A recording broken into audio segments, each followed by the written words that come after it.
ఎవరైతే క్రీస్తును సొంత రక్షకునిగా అంగీకరిస్తారో వారిని దేవుడు తన బిడ్డలుగా అంగీకరిస్తాడు. పరలోకం ఎవరిది? దేవుడిది. పరలోకంలో ఎవరుంటారు? దేవుడు ఉంటాడు. పరలోకంలో ఎవరుంటారు? దేవుని పిల్లలు ఉంటారు.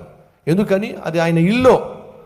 పరలోకము దేవుడిది అయినట్లయితే, పరలోకము దేవుని గృహము అయినట్లయితే, పరలోకంలో దేవుని పిల్లలు ఉంటారు. ఇప్పుడు మనం పరలోకంలో దేవునితో పాటు ఉండాలంటే ఏం కావాలి? మనం కూడా దేవుని పిల్లలం కావాలి, దేవుని బిడ్డలం కావాలి. మరి దేవుని బిడ్డలం కావాలంటే ఏం చేయాలి? బైబిల్ సెలవిస్తుంది. ఏమని చూద్దాం రండి.